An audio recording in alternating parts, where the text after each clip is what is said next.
साथियों नमो बुद्धाय।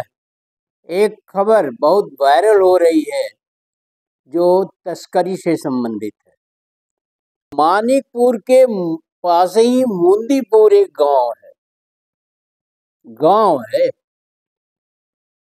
वहां का ये किस्सा है और वहां से संबंधित है जो मीडिया में तेजी से वायरल हो रहा है। मामला तस्करी से संबंधित है। गांजा और नशे से संबंधित सामान की तस्करी की जाती थी। के सरगना थे राजेश मिश्रा,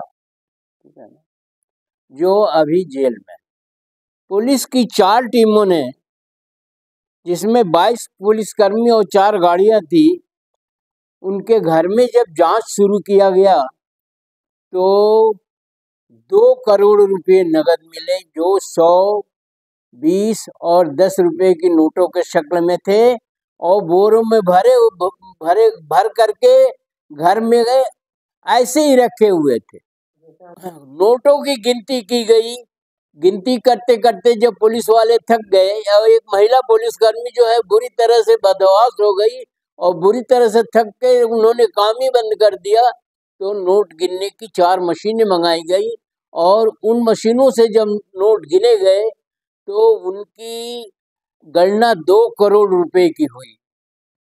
2 करोड़ रुपया कोई छोटी मोटी रकम नहीं होती।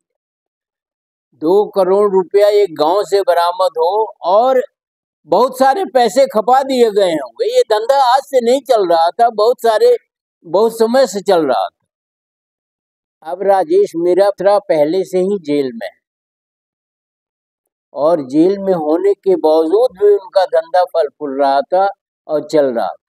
पूरा परिवार इस धंधे में लगा हुआ था, क्योंकि पैसा आ रहा है तो पैसे के लिए ही तो दुनिया मर रही है। सारे कर्म तो पैसे के लिए हो रहे हैं। 24 घंटे चली छापेमारी में चारपाई के अंदर, अन्य जगहों पर, घर के अन्य जगहों पर ये पैसे बरामद किए गए और खुलेआम ये धंधा हो रहा था। मेरे कहने का तात्पर्य यह है कि ये धंधा खुलेआम हो रहा था। अब धंधों के बारे में बता दें। राजेश मिश्रा जेल में थे। उनकी पत्नी रीना मिश्रा उनके अनुपस्थिति में या जेल में होने के बाद चला रही थी। उनके बेटे और बेटियां भी इस धंधे में संलिप्त थे और राजेश मिश्रा के जेल में चले जाने के बाद भी ये लोग इस धंधे का संचालन कर रहे थे और बड़े पैमाने पर ये काम हो रहा था। जब पुलिस का छापा पड़ा शनिवार के दिन 8 अक्टूबर को, तो ये सारी चीजें सामने आई।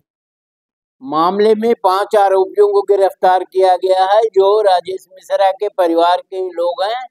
गिरफ्तारों में राजेश मिश्रा की पत्नी रीना मिश्रा हैं, उनके बेटे विनायक मिश्रा हैं, उनकी बेटी कोमल मिश्रा हैं और उनके भतीजे यश और अजीत मिश्रा।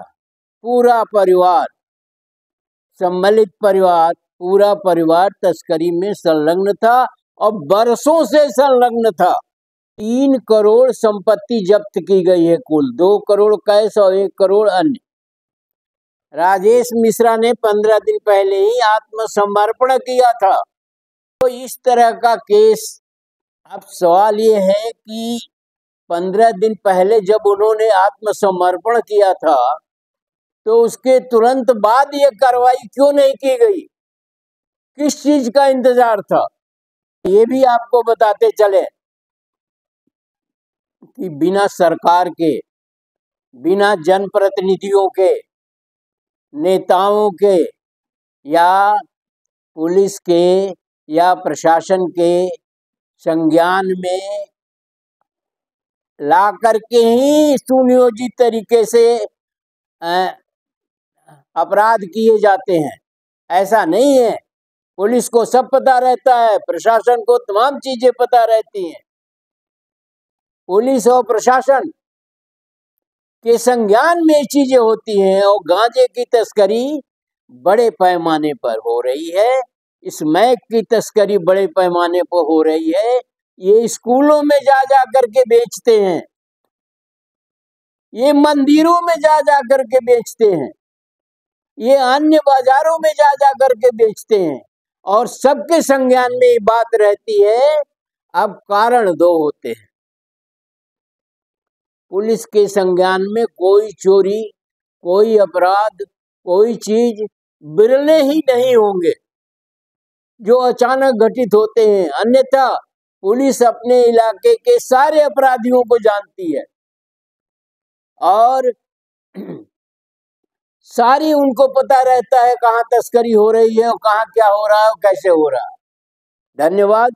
आप वीडियो को ध्यान से पढ़िए, समझिए, खुद भी दूसरों को भी समझाइए और कमेंट बॉक्स में हमें भी बताइए कि क्या गलत है और क्या सही है। और अगर चैनल को सब्सक्राइब नहीं किया हो आपने तो सब्सक्राइब कर लीजिए, वीडियो को शेयर और लाइक करना न भूलें। धन्यवाद। जय भारत, जय संविधान।